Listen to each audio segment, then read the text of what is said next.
اے حسین کربلا، اے مہمان لکھنؤ، تیرے قدموں کی بدولت اب ہے شان لکھنؤ۔ معزز سامعین، لکھنؤ میں عہد قدیم سے ہی محرم کی 7ویں تاریخ حضرت قاسم ابن حسن کی یاد کے لیے مخصوص رہی ہے۔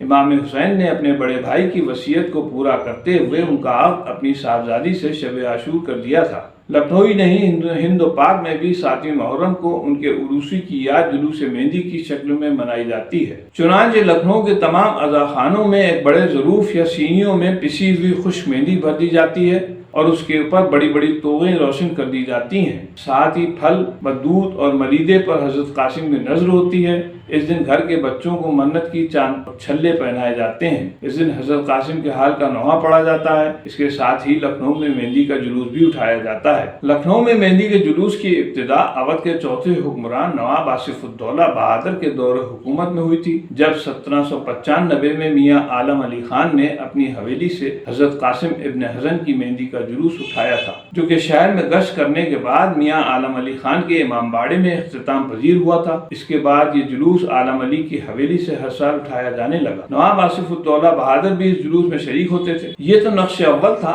لکھنؤ میں زمانہ قدیم سے ہی 3 مہندی کے جلوس نکلا کرتے تھے، جن کا سلسلے وار ذکر میں پیش کر رہا ہوں۔ 7 محرم کو لکھنؤ میں جو سب سے پہلا جلوس مہندی اٹھتا تھا، وہ حکیم صاحب عالم صاحب کے مطب واقع اکبری گیٹ کے سامنے سے اٹھ کر شیعہ کالج کے سامنے سے ہوتا ہوا فرنگی محل کے پل سے گزر کر پاٹا نالہ ہوتا ہوا ڈیوڑی آغا میر سے سیدھے جبلی انٹر کالج کے سامنے سے گزر کر وزیر گنج سے آگے بڑھتا ہوا حاتم ممتاز محل بارود خانہ میں واقع امام باڑہ میر جواد علی جاتا تھا۔ اس جلوس کی شان بھی کچھ کم نہ تھی، کیونکہ اس جلوس میں بھی ماہی مراتب کے علاوہ حسین آباد کے شاہی جلوس کا سامان منگوایا جاتا تھا۔ اونٹ اور ہاتھیوں کے علاوہ سینکڑوں جھنڈی بردار بینڈ باجے بھی ہوتے تھے۔ دھیرے دھیرے جلوس کی رونق مدھم پڑنے لگی اور یہ جلوس 1977 میں سرکاری پابندی کے بعد اٹھنا بند ہو گیا اور آج تک ملتوی ہے۔ لکھنؤ میں دوسرا جلوس بھانڈوں کی مہندی کا تھا، جو کہ محلہ شاگن نخا سے اٹھا کرتا تھا اور اکبری گیٹ ہوتا ہوا شیعہ کالج کے سامنے سے گزر کر گول دروازے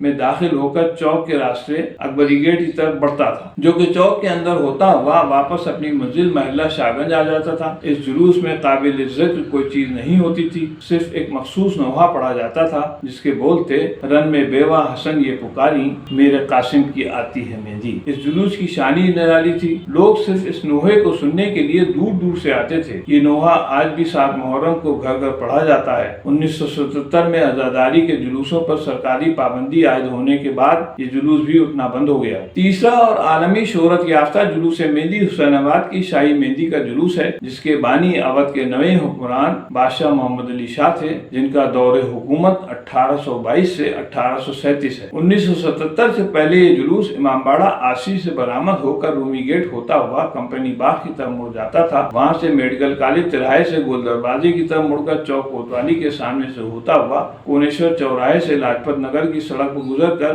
گھنٹہ گھر چوراہے سے امام باڑے کی طرف مڑ جاتا۔ اس جلوس کی شان بھی شاہی زری کے جلوس جیسی تھی، جس میں فوجی بینڈ پر بجتی ہوئی ماتمی دھنیں، زلجنا، سونے چاندی کے علم، اونٹوں اور ہاتھیوں کی قطار، روشن چوکی، آب خارہ، ماہی مراتب، کرنا وغیرہ کے علاوہ مہندی کے خوان، پھلوں، میووں اور ملیدوں کے درجنوں بڑے بڑے تھال، جن پر بڑی بڑی توغیں روشن ہوتی تھیں۔ اس جلوس میں قابل دید وہ کمان نما تازیہ جیسا ہوتا تھا جس کو مہندی کہا جاتا ہے۔ عہد شاہی میں جب یہ جلوس اٹھتا تھا تو حضرت قاسم کے شبیہ تابوت پر سونے چاندی کے پھول نچھاور کیے جاتے تھے۔ بادشاہ واجد علی شاہ کے عہد میں اس جلوس کی شان کچھ اور تھی۔ اس دن بیگم نشاط محل بادشاہ کو منت پہناتی تھی۔ 1977 میں عائد سرکاری پابندی کے بعد یہ جلوس بھی اٹھنا بند ہو گیا تھا۔ پابندی کے دوران حسین آباد ٹرسٹ کی جانب سے اس جلوس کا اہتمام امام باڑہ آسی میں کیا جانے لگا، جو کہ اندرون امام باڑہ گشت کرتا تھا۔ 1999 میں ہونے والے شیعہ سنی سمجھوتے کے بعد شاہی مہندی کا جلوس اٹھنا شروع ہوا ہے۔ اب یہ جلوس بھی امام باڑہ آسی سے برآمد ہو کر